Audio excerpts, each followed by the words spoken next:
Assalamualaikum warahmatullahi wabarakatuh.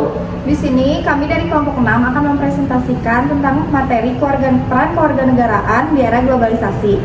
Perkenalkan, nama saya Nabila dan rekan saya. Nama saya Nasya Maharani. Saya Ratu Sofri Nur Syarifah. Saya Akbar Subarja. Saya Dimas Diana Dansa. Pertama, di sini kami akan membacakan pengertian dari kewarganegaraan dan globalisasi. Globalisasi sendiri merupakan suatu proses integrasi dan interaksi yang terhadap di antara entitas individu dan negara yang berbeda di seluruh dunia. Lalu, untuk kewarganegaraan sendiri memiliki pengertian, yaitu merupakan status hukum yang menunjukkan hubungan seseorang dengan suatu negara.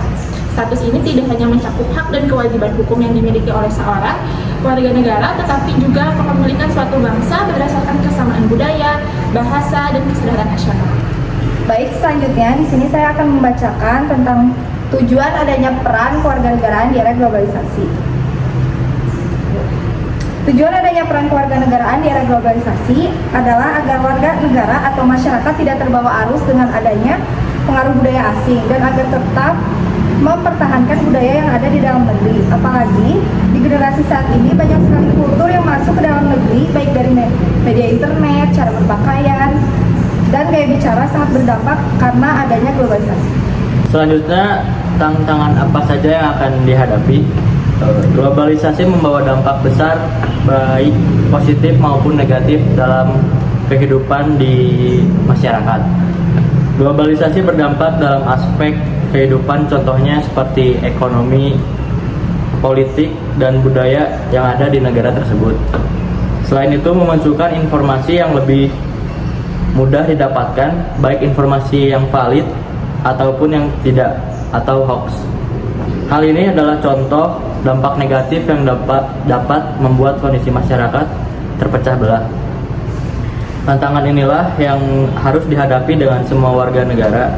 Pentingnya kewarganegaraan untuk semua negara yang dapat memunculkan peran untuk menghadapi tantangan di era global. Selanjutnya adalah cara menjalankannya tanpa menghilangkan kewarganegaraannya.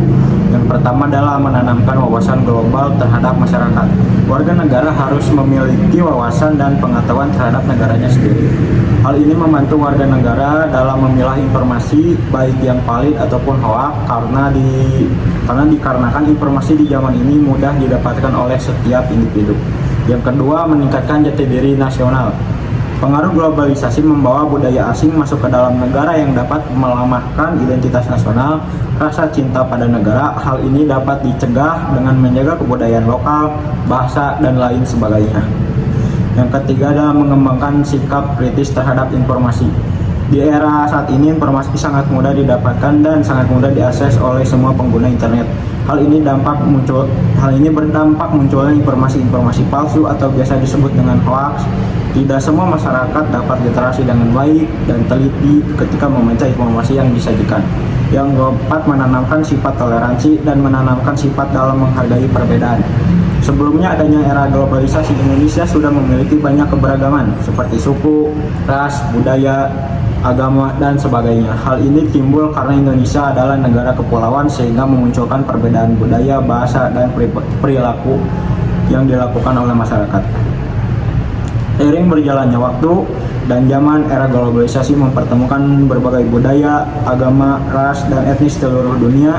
Hal ini memberikan dampak bahwa masyarakat harus menanamkan sifat toleransi dan menghargai perbedaan di seluruh dunia, tidak hanya di Indonesia.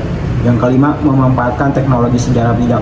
Teknologi sudah ada sejak zaman Romawi kuno. Teknologi lahir karena adanya keinginan manusia untuk berkembang. Selain itu, teknologi membantu manusia untuk memudahkan aktivitas yang mereka lakukan. Yang keenam, berpartisipasi dalam kebijakan publik. Memberikan aspirasi dalam kebijakan pemerintah yang berkaitan dengan ekonomi, pendidikan, dan sosial yang dapat memperkiat demokrasi dan memastikan kebijakan yang dibuat pemerintah diambil sesuai kepentingan nasional. Yang ketujuh, adanya pendidikan kewarganegaraan. Pendidikan kewarganegaraan memberikan kontribusi dalam mengembangkan karakter yang baik dan cerdas. Hal tersebut bisa dilihat dari adanya mata pelajaran pendidikan kewarganegaraan saat sekolah dasar hingga lanjut ke jenjang sekolah menengah atas. Selain itu, adanya mata kuliah kewarganegaraan yang membantu mahasiswa dan mahasiswi semakin tertanam dalam memahami dan menjalankan sikap kewarganegaraan di era globalisasi. Yang terakhir ada kesimpulan, melalui pendidikan kewarganegaraan diharapkan dapat menumbuhkan rasa cinta dan kesetiaan terhadap bangsa Indonesia, mencapai tujuan nasional, mendidik masyarakat tentang kehidupan dan karakternya, serta menjamin generasi penerus menjadi warga negara yang bertanggung jawab, berbudi luhur dan bermoral yang baik. Sekian presentasi dari kelompok kami. Mohon maaf bila ada salah kata. Assalamualaikum Warahmatullahi wabarakatuh.